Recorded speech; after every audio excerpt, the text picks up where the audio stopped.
हाय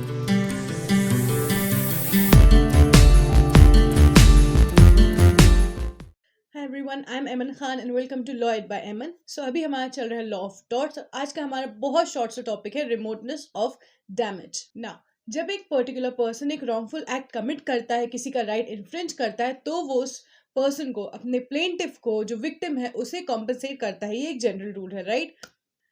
लेकिन एक particular wrongful act के कॉन्सिक्वेंसेस जो होते हैं वो कभी कभी एंडलेस हो सकते हैं, राइट? तो कहाँ तक एक डिफेंडेंट के एक्ट्स के कॉन्सिक्वेंसेस के लिए वो डिफेंडेंट लाइबल होगा? ऐसे कॉन्सिक्वेंसेस भी हो सकते हैं जो कि इतने रिमोट हो कि डिफेंडेंट उस चीज के लिए लाइबल ना हो। ये हम कवर करेंगे इस टॉपिक में, that is remoteness of damage, कि एक पर्टिकुलर डिफेंडेंट किस हद तक लाइबल हो सकता है अपने एक्ट के कॉन्सिक्वेंसेस के लिए। यस, फॉर एग्जाम्पल, एक साइक्लिस्ट है, वो नेग्लिजेंटली ड्राइव कर रहा है, वो जाके एक इंसान से टकरा गया जो बॉम्ब कैरी करा हुआ था, और वो बॉम्ब फट गया। वो बॉम्ब फटने की वजह से आसपास के लोगों को नुकसान हुआ, बिल्डिंगें जल गई, बहुत ज्यादा नुकसान हुआ। तो इस केस में जो साइक्लिस्ट था, जो नेग्लिजेंटली ड्राइव कर रहा था, वो किस चीज के लिए लाइबल होगा? क्या वो सिर्फ उस पॉइंट के लिए लाइबल होगा कि उसने एक पर्टिकुलर इंसान को जाके एक साइकिल मार दी, या वो बाकी जो और डैमेज हुआ, एक्सटेंडेड डैमेज जो हुआ, उसके लिए भी लाइबल होगा? तो ये था कॉन्सिक्वेंसेस का कॉन्सिक्वेंसेस, दैट इज उसके एक्ट का कॉन्सिक्वेंस क्या था कि वो जो पर्टिकुलर पर्सन था उसका बॉम्ब फट गया। लेकिन उस कॉन्सिक्वेंसेस का कॉन्सिक्वेंसेस क्या थे? लोगों को नुकसान हो गया, लोगों की जानें चली गई। तो इस एक्ट के लिए क्या वो पर्टिकुलर पर्सन, वो साइक्लिस्ट, जिम्मेदार ठहराया जा सकता है? ये हम कवर करेंगे इस टॉपिक में। तो पहले हम इस एग्जाम्पल को कवर करें। यस, तो वो जो पर्टिकुलर साइक्लिस्ट है वो सिर्फ उन एक्ट्स के लिए लाइबल होगा, उन एक्ट्स के कॉन्सिक्वेंसेस के लिए लाइबल होगा जो कि वो फोर्सी कर सकता था, जो कि वो देख सकता था कि हाँ ये हो सकता है। मतलब कोई भी डिफेंडेंट हर कॉन्सिक्वेंसेस के लिए लाइबल नहीं हो सकता जो कि उसके एक्ट से हुआ है। वो सिर्फ उन्हीं एक्ट्स के लिए लाइबल होता है which are not too remote from his conduct. Yes, तो यहाँ एक डिस्टिंक्शन होता है उन कॉन्सिक्वेंसेज में जो कि जो पर्टिकुलर डिफेंडेंट था उसके एक्ट के डायरेक्ट कॉन्सिक्वेंसेज थे, और उन कॉन्सिक्वेंसेज में जो कि बहुत ज्यादा दूर के कॉन्सिक्वेंसेज थे, जो एक पर्टिकुलर रीजनेबल इंसान, एक प्रूडेंट इंसान फोर्सी नहीं कर सकता। यस, तो ये डिफरेंस कैसे हम करेंगे? यहाँ हमें ये देखना पड़ेगा कि जो कॉन्सिक्वेंसेज थे वो कितने रिमोट थे। If the consequences of the wrongful act are very remote, are too remote, the defendant is not liable. Yes, तो यहाँ हम देखते हैं कि एक पर्टिकुलर डिफेंडेंट के एक्ट के कॉन्सिक्वेंसेस क्या हैं, और उसकी लाइबिलिटी हम कैसे स्टैब्लिश करते हैं कि वो जो कॉन्सिक्वेंसेस है वो कितने रिमोट है, क्या एक पर्टिकुलर इंसान वो फोर्सी कर सकता था, वो कितने डायरेक्ट है उसके एक्ट के, ये दोनों चीजें। तो यहाँ हम देखें हेज वर्सेस हार्वुड का केस, जो कि मैंने पिछले वीडियोस में डिस्कस करा है। यस, कि जो डिफेंडेंट का सर्वेंट होता है वो डिफेंडेंट के हॉर्स को अनअटेंडेड छोड़ देता है, जो बच्चे होते हैं हॉर्स को मारते हैं और वो बिचक जाता है। यस, यहाँ पे एक पुलिस वाला बच्चों और औरतों को बचाने के लिए इंटरवीन करता है, जिसमें उसको लग जाती है। तो यहाँ डिफेंडेंट ना ही उस टाइम पे प्रेजेंट था, ना ही उसने पुलिस वाले को कहा था to intervene. Yes, but police वाले ने खुद इंटरवीन किया to protect somebody else life. इस केस में defendant was held liable for. यहाँ पे जो डिफेंडेंट है उसे इतना समझ होना चाहिए थी कि अगर घोड़े को अनअटेंडेड छोड़ोगे और अगर किसी बच्चे ने उसको छेड़ा तो वो बिचक सकता है, और बिचक के किसी को नुकसान पहुंचा सकता है। ये फोर्सिएबल होता है कि एक एनिमल जो है वो अनप्रिडिक्टेबल होता है। यस, तो इस केस में इसलिए defendant was held liable for the damages that occurred. Yes, now to establish the liability of defendant, दो चीजें होती हैं।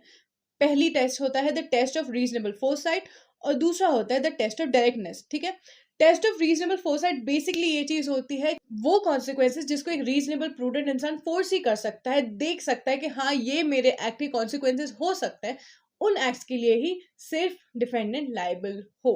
Yes, according to this test, अगर कॉन्सिक्वेंसेस जो है रॉन्गफुल एक्ट के वो फोर्सिएबल है एक रीजनेबल मैन से, and they are not too remote, then only a defendant can be held liable. On the other hand, अगर एक रीजनेबल मैन फोर्सी नहीं कर सकता था उन कॉन्सिक्वेंसेस को और वो बहुत रिमोट थे, तो फिर डिफेंडेंट लाइबल नहीं होगा। In the cases of Rigby versus Hewitt and Greenland versus Chaplin में ये बोला गया था कि जो लाइबिलिटी है डिफेंडेंट की, वो सिर्फ उन्हीं कॉन्सिक्वेंसेस के लिए होती है उसके एक्ट्स के जो कि फोर्सिएबल है by a reasonable man if he is placed in that circumstances. Yes, the circumstances of the wrong doer. इस टेस्ट के अकॉर्डिंग अगर एक पर्टिकुलर पर्सन एक रॉन्ग कमिट करता है तो वो पर्सन उन्हीं कॉन्सिक्वेंसेस के लिए लाइबल ठहराया जा सकता है जिसको वो फोर्स ही कर सकता है, and which are not too remote. Yes, तो ये था the test of reasonable foresight. Yes, second हमारा आता है द टेस्ट ऑफ डायरेक्टनेस। ये रीजनेबल फोरसाइट से थोड़ा अलग है। तो इस टेस्ट के अकॉर्डिंग हर एक डिफेंडेंट हर कॉन्सिक्वेंसेस के लिए लायबल होगा जो कि डायरेक्ट कॉन्सिक्वेंस है उसके रॉन्गफुल एक्ट का, भले ही जो कॉन्सिक्वेंस है वो फोर्सिएबल था या नहीं था, लेकिन अगर वो डायरेक्टली लिंक्ड है उसके रॉन्गफुल एक्ट से, तो जो डिफेंडेंट का एक्ट था क्या वो रॉन्गफुल था या नहीं, कुड ही फोर्सी सम डैमेजेस। और अगर वो रॉन्गफुल एक्ट था और डिफेंडेंट थोड़ा डैमेजेस फोर्सी कर सकता था, तो वो लायबल होगा ना ही सिर्फ उन कॉन्सिक्वेंसेस के लिए जो फोर्स ही कर सकता था, बल्कि उन कॉन्सिक्वेंसेस के लिए भी जो कि उसके रॉन्गफुल एक्ट के डायरेक्ट कॉन्सिक्वेंसेस थे।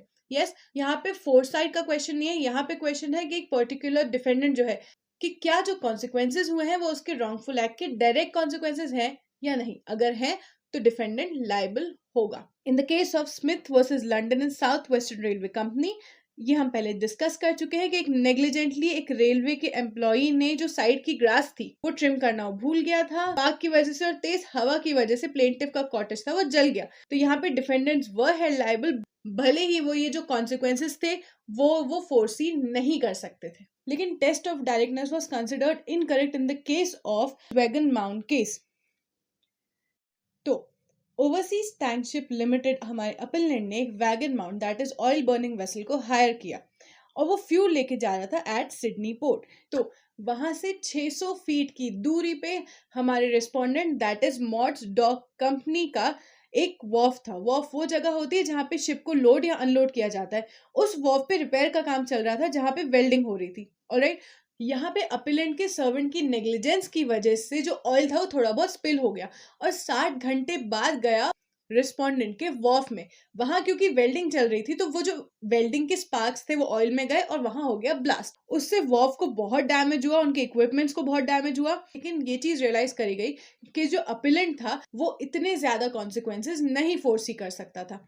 तो ये केस गया जब ट्रायल कोर्ट में, तो ट्रायल कोर्ट ने लगाया रूल ऑफ डायरेक्टनेस और ओटी लिमिटेड को लायबल ठहराया गया, क्योंकि एक तो उनके सर्वेंट की नेग्लिजेंस की वजह से हुआ था और दूसरा हमने टेस्ट ऑफ डायरेक्टनेस में पढ़ लिया है कि भले ही वो कॉन्सिक्वेंस आप फोर्सी कर सको ना फोर्सी कर सको, अगर वो एक्ट का कॉन्सिक्वेंस है डायरेक्ट कॉन्सिक्वेंस है तो defendant will be held liable. Yes, तो ट्रायल कोर्ट ने लगाया principle of directness and held the defendant liable.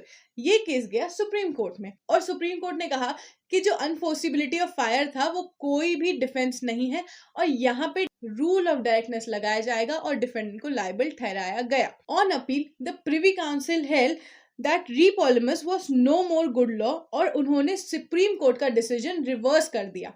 तो यहाँ पे सुप्रीम कोर्ट का डिसीजन रिवर्स किया गया बाय द प्रिवी काउंसिल, जिन्होंने जो रीपॉलिमस केस का रूल था that was test of directness उसको मानने से इनकार कर दिया। द प्रिवी काउंसिल हेल्ड के क्योंकि एक रीजनेबल मैन इतने ज्यादा रिमोट कॉन्सिक्वेंस को फोर्सी नहीं कर सकता, इसलिए जो डिफेंडेंट है they were not liable for the act, although उनका जो सर्वेंट था वो नेग्लिजेंट था, तब भी जो उनके एक्ट का कॉन्सिक्वेंसेस था वो बहुत ज्यादा रिमोट था।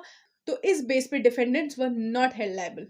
तो इस केस का जो रीजनेबल फोरसाइट था वो आगे के केसेस में भी अप्लाई किया गया। उनमें से एक केस था Doughty versus Turner Manufacturing Company limited.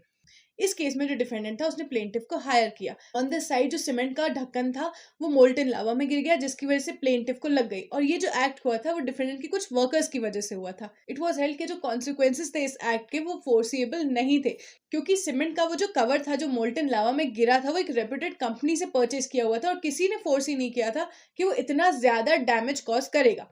तो in this case the damage resulting from the explosion was not of the kind as could reasonably have been foreseen और इसलिए defendants were not held liable. In short, this was the remoteness of damage. Or next we're going to discuss trespass to person. For that video, stay tuned. Till then, good luck. Bye.